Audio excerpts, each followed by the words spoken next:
It's the Happy Families podcast. It's the podcast for the time-poor parent who just wants answers now. There's no problem with nakedness in a family so long as there's A, nothing sexual about it, and B, no one's complaining about it or feeling uncomfortable about it. And now here's the stars of our show, my mum and dad. Hello, this is Dr. Justin Coulson, the founder of happyfamilies.com.au. Before we start today's Valentine's Day special edition podcast, some very big news. Tomorrow on the podcast, can't say any more than that right now, but big news on the podcast. I'm just going to drop that hint, leave it right there. We're not going to talk about it anymore. Except to say, you're such a teaser. Big news tomorrow on the podcast. Make sure that you check it out. Hello, Kylie, my wife, mum to our 6 kids, and the woman that I should be with today on Valentine's Day, but unfortunately, this is the world's longest relocation experience. I'm still in Brisbane, and you're still joining me on the podcast via FaceTime from the coast, where we are still in the process of moving our family. I'm feeling pretty hard done by being on my own today, you know. Oh, don't worry. Something's coming to you a little bit later at your Airbnb on the coast. Just a little Valentine's something. Is that right? Because, well, you know what? We've got to celebrate the ones that we love in our lives. And if we don't, then things can go stale. This is a little something for you just to kick off Valentine's Day. L is for the way you look at me. This is a song that I've danced with you in the kitchen to how many times? Like hundreds of times. And sung it to you. I croon, don't I? I just croon gently like Nat King Cole. You do. All right. So happy Valentine's Day, honey. And happy Valentine's Day to everybody who has a love in their life. Oh, by the way, last week we did Better Together. It was a webinar for couples to make your relationship stronger, better, happier. It went so well. There were so many important things we talked about. It's available now in the Happy Families store, or if you're a Happy Families member, it's available in your membership. It's included in what you already pay. Kylie, anything you want to mention about Valentine's Day before we move on to our big topic of the day? Well, Wendy Harmer actually put a post up way back in December. Feels like way back because it feels that long ago. And she shared this. She said, "Tonight my husband will write a small love note to me. They always begin, 'I love you more than ... It will be there on the kitchen bench with a packed breakfast as I leave before dawn. He has done this 5 days a week, 44 weeks a year for the 17 years I've done morning radio." Wow. Seriously, that guy needs a medal. That's amazing. Yeah, he's making the rest of us look pretty shabby. I mean, I thought I did a good job, but 44 weeks a year, 17 years, I love you more than. How does he come up with something new every day? You know what? If Wendy is half the wife that you are to me, I don't think it'd be hard at all. Oh, I'll let you have that. How am I doing? Am I doing okay? I'm waiting for my poem. Yeah.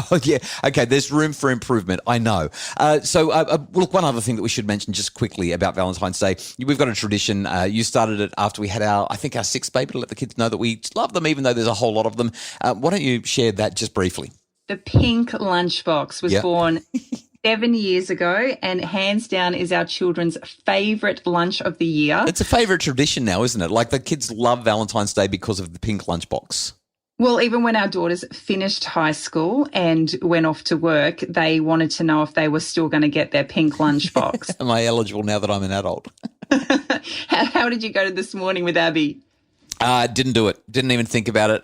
Thanks for the little guilt trip there. I've got my bags packed and I'm... gee whiz. So the Pink Lunchbox, it's just it's strawberry cupcakes and raspberries and fruit and like everything red and pink, right? Anything red, pink, and I extend it to purple just to kind of give them, grapes and things like that. But there'll always be a little treat in there. And this year I actually found some super duper cute little love heart red glasses for Emily. That's so great. That's so great. And the kids, because of the tradition, they know it only happens once a year, but this is the lunch that they look forward to more than any other. It's just a great thing to do. Maybe there's some parents who are hearing about that and thinking, a bit late this year, but maybe we can do something pink this afternoon for Valentine's Day. You know, it doesn't even have to be pink. It's something special for Valentine's Day. I did forget to mention the most important part of the lunchbox is the love note. Ah, yes. And the kids collect and keep them. And they're in a little safe box, but it's the favourite part of their day. Yeah, and now that I've had a chance to think about everything that you do, what I'm going to do for Abby, our 19-year-old who's here in Brisbane living with me at the moment while we do this relocation, what I'm going to do for her is I'm going to organise a Valentine's evening something or other for her, including a love note and a whole lot of pink stuff, just so that the tradition can continue. Thank you, Kylie, for making me now have more work to do. It's great though. I'm so glad. It's a really great idea, and I deserved the kick in the pants. Now, our topic for today, we're just going to introduce the topic now before we take a quick break and talk about the ins and outs, the intricacies of this issue. Late last year, there was a note in the paper that caught my attention. Chrissy Teigen, the very famous supermodel wife of legendary singer John Legend. The two of them they've got a couple of kids, a 5-year-old girl, Luna, a 3-year-old son, Miles. And Chrissy Teigen took a snap, which she posted to Instagram because that's what we do. It's 2022, with herself in the bath with her 2 kids, 5-year-old girl, 3-year-old boy. They're obviously all in the nutty, but there's bubbles covering them, so it was Instagram safe. And it set off a firestorm on social media, as you can imagine, because that's what social media does. But so many people really getting upset. Some aspects of your life you should keep to yourself, not appropriate in front of your son, said somebody, and a whole lot of things like that. So, Kylie, after the break, we're going to talk about naked in front of the kids. When is too much? When is it perfectly fine? Is there any research around this, and how do we navigate this with our children? It's the Happy Families Podcast. Imagine a home where discipline got results without anyone having to feel bad or in trouble. The Do's and Don'ts of Discipline is a webinar to help parents set limits with love, compassion and humanity. Find it now at happyfamilies.com.au/shop. It's the Happy Families Podcast, the podcast for the time-poor parent who just wants answers now. Let's talk naked in front of the kids. When is it okay? So I was thinking about this in relation to our family, and what we actually do in practice is different to the answer that I'm going to give you. Are you admitting to not practicing what you're about to preach? Well, I'm happy to practice it. It's just that it's not what we do. The way our house is set up, the way we're able to, we've got an ensuite, we've got a walk-in wardrobe. The kids don't need to ever see me naked. We've got 6 daughters, right? And they just don't need to see me naked. And they really don't. And if they walk into the bathroom while I'm there, we don't make a big deal about it. But I'm like, hey guys, bit of privacy. And then I'll turn around so that they don't see anything except my bum. And they walk back out and say, sorry, Dad. And that's kind of about it. But I was thinking in the break, when I was a kid, I remember jumping in the spa bath. We had a big spa bath in the family home that was big enough for most of the family to climb into. And so Mum and Dad would run the spa bath and fill it with bubbles and turn on the jets and they'd jump in the nutty. And we'd all jump in up until probably maybe the age of, I think I stopped doing it around about the age of 12 or 13. I was pretty uncomfortable with it by then. But the whole family would all get in the bath together, and there was nothing sexual about it. We just were all having a great big spa bath because it was novel and it was cool. I actually cannot visualize that. You don't want to. I can't. No, please don't. It's funny because I grew up in a house of all girls, bar my dad, and we obviously have all girls. And so it just feels natural and normal for us to kind of see each other because we're all girls. Mm.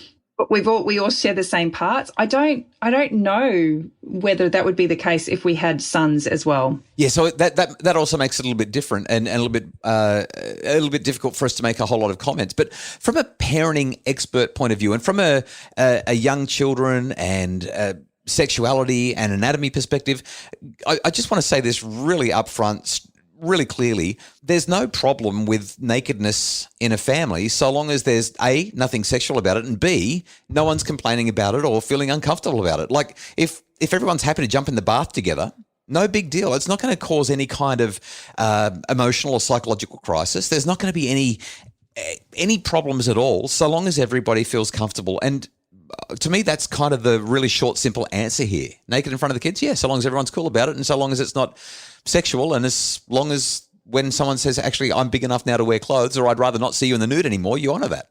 Yeah, I think that's probably the key there. It's clear communication, so everybody has a choice. And number 2, that you respect the boundaries that your children set. Most kids get to a certain age where they kind of go, you know what, it's not cool anymore. This is not okay. I want my own space and I really do not want to see you in the nud. I'm just thinking when you said it's not cool anymore, I'm wondering if there was ever a time where the kids were like, oh, we're all naked, cool. But I know what you mean. When it comes to kids understanding their sexual body parts as well, like they don't really even know much about the differences or anything until they're around about 3. They don't start identifying themselves as one gender or another until they're around about 3, maybe even 4, depending on the development of the child and what they've been exposed to and what conversations you're having. But it's around about there that they start to think about it. But there is literally no shame in their body. There's no concern about nudity with kids until typically, and some kids are different, but typically at least the age of 6 or 7. And for many, it'll be even older than that, depending on what's going on in the family. It's interesting that you highlight that, Justin, because I think that so often our children feel body shame based on the way we respond to our nakedness. And one of the things that I have obviously been quite confronted by, but also grateful for, because it's given me opens to having conversations with each of our girls at different times, is when they recognize that my body isn't like the pictures in the magazine and they see that things are not quite where they should be and they're a little bit saggy or stretched.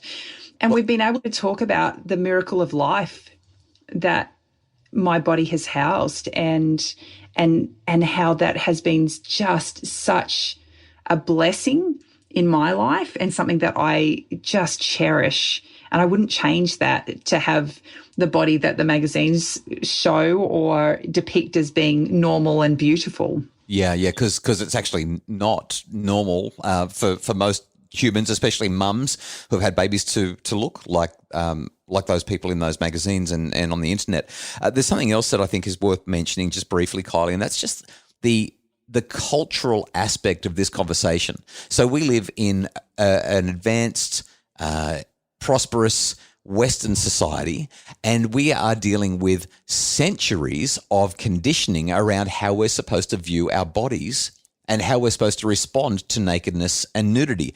If we were having this conversation in any number of other countries around the world, whether it's the Scandinavian countries or Asian countries, even somewhere like New Zealand, that's fairly similar in a lot of ways to Australia, or even the United States, the conversation will be a little bit different. There's some that are more conservative, some that are more liberal when it comes to this sort of stuff. And I just think we make a really big deal about this in far too many cases when it doesn't need to have a big deal made about it. Our bodies are normal, healthy, and natural. And if the kids have exposure to our bodies, again, in a non-sexualized way, because we're in the shower and they've walked into the bathroom while we're there, I don't think that's something that we need to be making a big deal about. Conversations about body safety, consent, and privacy are important, and then kids should be able to make up their own minds, and we need to work with that. So let me sum up today's conversation. I think the most important things that we've discussed today would be clear communication. Everybody has a choice, respect boundaries, and our kids are going to be okay if they see us nude. So let it all hang out. Happy Valentine's Day. Oh, that's not what you said? Oh, I'm so sorry. Okay. Hey, and I'm waiting for my love note that says I love you more. We've got at least 17 years ahead of us. You can catch up. Okay. Well, I don't do breakfast radio and neither do you, but maybe you can have one each day when you come in to record the podcast with me. What do you think? Maybe. Okay, I'll work on that. We would love to know what you think. Naked in front of the kids. Jump onto our Facebook page right now. Our social media, I think, is going to be a little bit busy today. Naked in front of the kids. Just jump onto Dr. Justin Coulson's Happy Families on Facebook or on Instagram and let us know what you think about the conversation we've just had. The Happy Families podcast, as always, is produced by the fabulous Justin Rulon from Bridge Media. Craig Bruce is our executive producer. We just love what Craig does. And if you'd like more info about making your family happier, you can find it all at happyfamilies.com.au. And a quick note, tomorrow, big announcement on the podcast. See you then. Oh my, how rude. Can't you see that I'm on the toilet?